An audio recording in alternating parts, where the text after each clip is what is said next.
Tu fais la prise de COP et moi je fais comme si j'étais le client, donc comme si j'étais toi. Toutes les questions que tu te poserais si tu voulais en poser. Parce qu'on a dit qu'on avait des objectifs. Les gens quand ils pensent pour blatter, c'est forcément sécurité. Mais là, on est dans un immeuble, ça peut être aussi le phonique, c'est surtout le thermique. Donc là, on est sur une porte alvéolaire, donc c'est vraiment, c'est juste deux petites feuilles, on va dire, de contreplaqué avec des alvéoles en carton, donc ça ne vaut rien du tout.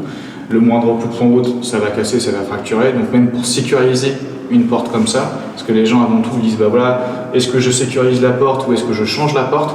Le problème, c'est que sur une porte comme ça, si on veut la sécuriser, on va être obligé de mettre automatiquement ce qu'on appelle un blindage pivot. Un blindage quoi? Un blindage pivotant. C'est un quoi blindage pivotant? Tiens, je vais te faire voir à l'intérieur, sur le papier. Blindage pivotant, voilà, quand on est sur une porte qui est vraiment creuse, on va dire que là, ce qui va se passer, c'est que les deux vis là, elles tiennent absolument pas, parce qu'elles prennent sur 2 mm. Les deux vis qui sont ici prennent sur 2 mm de bois. Là, on a un encadrement bois avec des tasseaux, plus ou moins de 40 mm, qui font toute la structure de la porte. Ouais. Démonter le verrou et on va regarder. Ok. Et,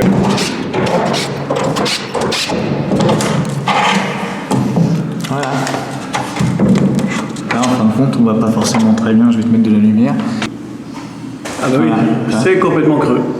Voilà. Donc là, comme tu peux voir, enfin on voit pas très bien, mais là les vis, ça tient juste sur 2-3 mm quoi. Ouais. Alors que là, on voit bien, de l'autre côté, l'encadrement. Qui est du plat. Ouais, donc là il se fixe bien avec les bonnes vis, mais là en fait c'est pété. Donc après quand il va le plier, ça va faire effet bascule et puis ça va s'ouvrir quoi. C'est ça. Donc là, le problème, c'est que quand les jeunes veulent avant tout, ils cherchent vraiment la sécurité, le souci, c'est que déjà une sécurité sur une porte comme ça, pour faire quelque chose de convenable, on est obligé de partir au moins sur un blindage pivotant. Le blindage pivotant, c'est quoi?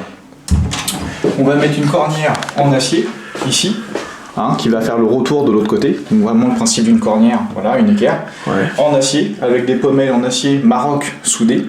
Maroc soudé, ça veut dire quoi? C'est la spécificité, entre guillemets, c'est une pommelle Maroc, c'est une pommelle en acier qui est directement soudée. Mais son nom propre, c'est une pommelle Maroc. C'est pas une pommelle vissée dans le support? Non, elle est soudée. Ok, c'est monobloc. Voilà, c'est ça, elle est soudée directement. Ok. Elle est vraiment intégrée. Et généralement, c'est remis avec une butée roulement à billes, comme on va retrouver sur nos portes blindées. Donc une fois que cette cornière est mise ici, on va faire la même chose, mais une cornière à elle inégale, c'est-à-dire l'épaisseur de la porte dans ce sens-là, et après, l'autre partie inégale, c'est qu'elle va faire toute la largeur de la porte. Et on est sur une tôle généralement de 15/10, c'est-à-dire 1,5 mm. Et on va remettre des vis tous les à peu près 30 cm, repris dans le tasseau principal qui permettent de renforcer la porte. Et une fois qu'on a cette fameuse tôle en acier, on va pouvoir mettre une serrure en appli qui va reprendre sur l'acier, donc il y aura une bonne résistance mécanique. Et ça, c'est la base. Mais le souci, c'est qu'avec ce genre d'installation-là, on est sur un budget assez conséquent et qui n'offre aucune solution thermique et phonique. Et parce que là on se base que sur la fixation en fait. Voilà. Et que sur la sécurité. Donc et là, puis dedans c'est une porte vide quoi. Voilà. Donc là on va automatiquement partir sur une sécurité de serrure, comme moi c'est ce que je préconise, avec une certification, la norme A2P, qui est une norme qui est reconnue par les assurances, par le CNPP, Centre National de Prévention et de Protection, qui va certifier les serrures, les portes, les volets, etc. Donc en fin de compte, le centre va tester qu'on c'est une serrure avec une perceuse, etc. Tournevis, ils vont essayer de casser, de fracturer la serrure pendant un temps imparti. À savoir qu'il y a 3 classifications. A2P, 1 étoile, 2 étoiles et 3 étoiles. Chaque étoile équivaut à 5 minutes de tentative à l'effraction. Donc pendant A2P, 1 étoile, le monsieur vient avec tournevis, perceuse, et il va essayer de casser, de fracturer la serrure. Pendant combien de temps? 5 minutes. 5 minutes. Alors ça ne veut pas dire qu'en 5 minutes ça s'ouvre, attention. C'est-à-dire moi par exemple si je dis que je veux une porte blindée, je dis que ça résiste au moins un quart d'heure. Ça veut dire 3 étoiles. C'est ça. Et là on est sur une autre formule, ça va être A2P, BP. Parce que A2P ça concerne la serrure uniquement, et si la porte n'est pas certifiée aussi par des tests, on va avoir le test toujours encore une fois que le CNPP, et là on a des vidéos qui le montrent, on a le monsieur qui va attaquer côté extérieur avec des coins, pied de biche, massette, pendant 5 minutes il va essayer de fracturer. Donc, 1 étoile, 5 minutes, mais là comme tu veux du 3 étoiles c'est 15 minutes, où ils vont vraiment essayer de désincarcérer côté pommelle, ils vont faire la même chose côté serrure, et ils vont faire ce qu'on appelle aussi le passage de trou d'homme pendant 15 minutes à essayer de traverser, de faire un trou dans la porte pour traverser la porte. Ça, on est sur une certification de porte blindée qui regroupe la serrure et le bloc-porte. Donc une porte blindée, c'est automatiquement l'association A2P pour la serrure et BP. Donc ça va être A2P BP1. Bah oui, A2P, soit il force ici, soit il force là, soit il force au milieu. Voilà. En fait, c'est soit j'essaie de la dégonder, soit j'essaie de la forcer, soit j'essaie de passer à travers. Voilà. Mais oui, mais moi, au niveau de l'assurance, ils me demandent pas les 3.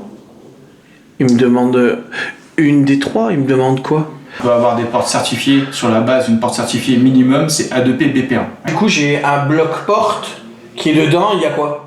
Alors, dans notre bloc porte, sur mon fabricant, hein, on a sur le modèle Diamant 10 qu'on va poser aujourd'hui, on est sur une tôle de 15 dixièmes, 1,5 mm, avec des omégas de renfort, 4 horizontaux, 2 verticaux. Des omégas, c'est la forme que prend la tôle pliée. Voilà. Ok. Ça, je pourrais te transmettre des photos. Ouais, voilà. Et ça permet, voilà, pour que la personne s'identifie bien.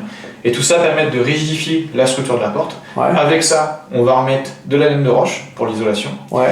Et avec le système de mon fabricant, on a un système de par-closage qui vient prendre en sandwich les panneaux d'habillage, qui nous permet, comme tout à l'heure tu disais, voilà, Ouais, c'est des U qui viennent englober la porte à droite et à gauche. C'est ça. Genre j'ai un châssis en montant, C'est ça. et après je viens par closer comme une fenêtre, quoi. Sur tout le pourtour de la porte. Ok. Et donc, en démontant ce système de par-closage, on peut changer les panneaux. Donc déjà, à la fabrication, là on veut du blanc comme la demande de ma cliente. À l'extérieur, on va mettre du bois parce que c'est pour le respect de la copropriété.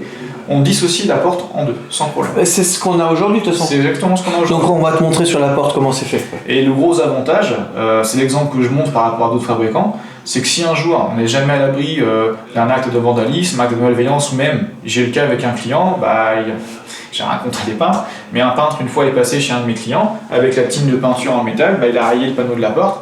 Avec mon ancien fournisseur, je pouvais rien faire. Aujourd'hui, avec mon fournisseur, je démonte le pare-closage et on vient changer le panneau sans changer la porte. On peut évoluer. Donc l'isolation, notre fameuse tôle en 15 dixièmes, les omégas de renfort, la laine de roche, les panneaux bois, panneaux du millimètre, interchangeables. Et là, en l'occurrence, à l'intérieur, on a opté sur un panneau en acier. Et donc le panneau en acier qui fait 1,5 mm est remis automatiquement sur un contreplaqué de 6 mm pour rigidifier la structure. Et l'avantage par rapport à d'autres fabricants, d'avoir cette solution avec le panneau bois, nous permet d'avoir une meilleure isolation thermique et aussi phonique. Ouais, alors là il me faut des chiffres, il faut que je puisse comparer. Moi une cloison de pièce à pièce, genre de chambre, en placo, qui fait 72 mm à la fin, c'est une plaque de plate, la laine, un isolant, laine de verre généralement ou laine de roche, et une plaque de plate. Et on est sur une atténuation entre 43 et 45 décibels. Ouais, donc là, nous, Diamant 10, on va être sur 42 décibels, la Diamant 20, 44, et la Diamant 30, on va être à 47. Ok. Mais là, du coup, c'est parce qu'il fait plus large. On a sur la Diamant 10 et la Diamant 20, on est sur la même épaisseur, à savoir 8 cm d'épaisseur de porte. Ouais. Et sur la Diamant 20, on a des caissons métalliques qui ont été renforcés qui permettent d'atténuer un peu plus le son. Ok. Le thermique, c'est parce que ça dépend de l'isolant qu'on met dedans. Voilà, donc on va retrouver 2 joints d'étanchéité comme sur des portes-fenêtres qui permettent aussi de l'atténuation acoustique. Oui, il y a un joint isophonique. Voilà, tout autour, Ok. c'est les joints tout autour de la porte qui sont doublés sur le parement de la porte. C'est un système d'accordéon. Donc au lieu d'avoir la porte avant qui faisait juste un bout de rectangle avec ce qu'on appelle un recouvrement, là maintenant on a un double recouvrement. Voilà, un recouvrement, et là maintenant on a un double recouvrement qui permet au niveau du son d'éviter encore la propagation du son. Ok.